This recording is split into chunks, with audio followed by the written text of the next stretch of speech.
Hello tous les super pros, les membres de la formation pour skate, j'espère que vous avez bien de la forme. Pour ma part ça va nickel. Alors aujourd'hui on se retrouve dans une nouvelle vidéo pour voir combien de temps une planche de skate doit vous tenir et on partage donc tout ça dans cette vidéo.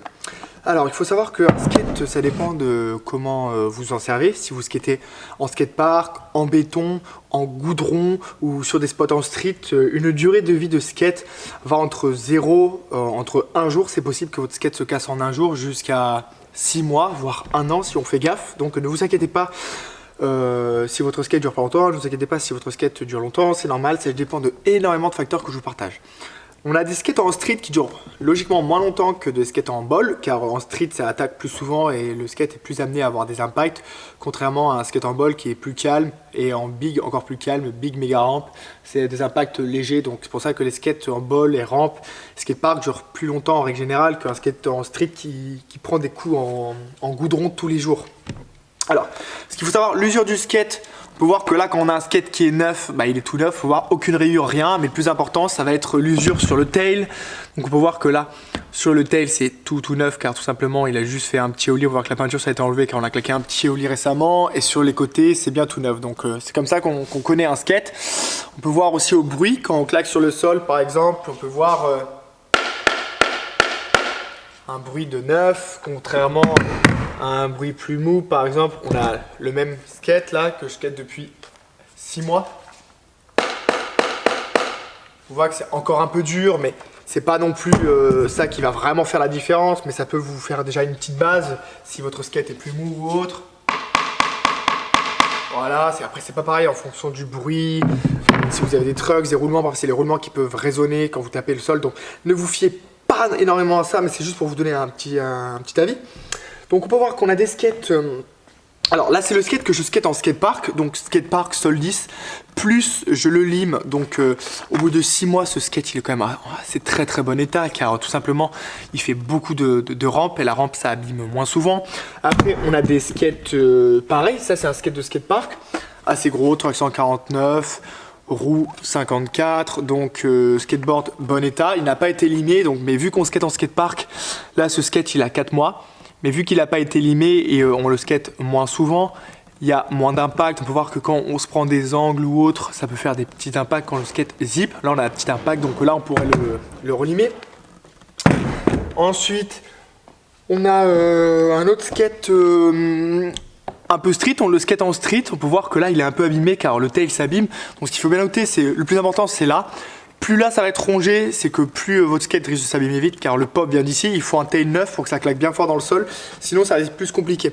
En street, c'est plus compliqué de skater en street avec un skate abîmé que de skater en street par exemple en rampe avec un skate abîmé, car en rampe on a moins le temps et moins d'obligations sur le pop. C'est pour ça que ça peut vous sauver si vous roulez. La preuve, on a des skates des années 80, on peut skater en petite board en rampe, en penny ou autre, on peut skater en rampe.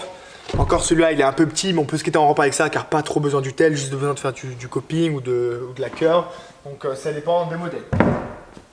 Après on a des boards de street, voilà, en 6 mois qui sont abîmés. Ça on peut voir, c'est que quand on skate que du goudron, là on peut voir, bah là ça fait des gros impacts.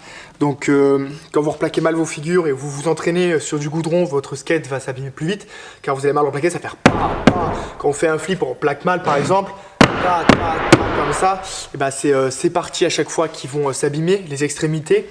Donc c'est souvent sur les extrémités là et là qui s'abîment plus vite. Donc ça dépend de votre style de skate, il y a beaucoup de facteurs qui se jouent en compte.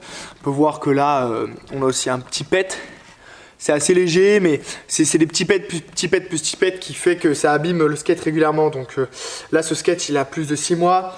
Donc ça dépend vraiment de votre progression, votre style de skate, votre fréquence. Il n'y a pas de facteurs clés. Et les marques de skate sont quand même assez pratiquement toutes les mêmes quand on parle d'un skate de bonne qualité professionnelle. Donc même un skate de très bonne marque peut casser en premier jour, comme il peut casser en 6 mois, ça dépend de beaucoup de facteurs. Même si vous replaquez 8 vis, il n'y aura pas de problème. Par contre, si vous replaquez au milieu, ça craque. Si vous replaquez trop sur les côtés, ça peut craquer au nose, ça peut craquer au tail. Donc ça dépend de énormément de facteurs qu'il y a en jeu. Là, on a ce skate qu'on skate depuis 3 mois, donc 3 mois assez bon état. On peut voir que vu qu'on skate assez en skatepark, là, il n'y a pas trop d'impact. Donc c'est de assez de bonne qualité car on prend assez soin du matériel aussi. Ce que je ne recommande pas pour conserver votre skate, c'est tout simplement de freiner en street. Quand vous allez en street, vous roulez et vous freinez avec le tail comme ça. Là, vous abîmez tout bêtement énormément votre tail et c'est bête de l'abîmer comme ça. Donc, si vous devez freiner, ce que je vais conseiller, c'est vous mettez même un blunt slide. Au moins, forcément, les roues vous freinent en même temps que vous avancez dans la bonne direction. Donc, vous allez abîmer plus l'intérieur. Ce que je conseille, c'est cette partie du skate. Après, on a le front pop qui est sur le côté qui s'abîme moins et qui est plus dur sur du long terme à s'abîmer. Donc, c'est pour ça je vous conseille vraiment pas de freiner comme ceci. Là, on peut voir que c'était un peu abîmé. Le skate est neuf, mais ça a été un peu abîmé droit. Donc, c'est pour ça que je vous conseille pas de freiner. Car après, quand plus c'est fin, plus il va se prendre un petit impact léger, il risque de péter facilement. Donc c'est pour ça que je vous conseille de faire gaffe pour ne pas que ça arrive.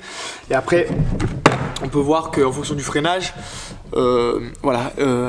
quand le skate est abîmé sur cette partie qui est devant vous, donc la partie 3-6 flip, c'est dommage. Après, la partie front pop est plus dure à abîmer. On peut voir que là, c'est tout neuf. Et pourtant, c'est la partie qui est plus dure à abîmer. Donc si vous abîmez la partie frontside show it, ça va pas bien vous changer. Mais le plus important, c'est la partie show it.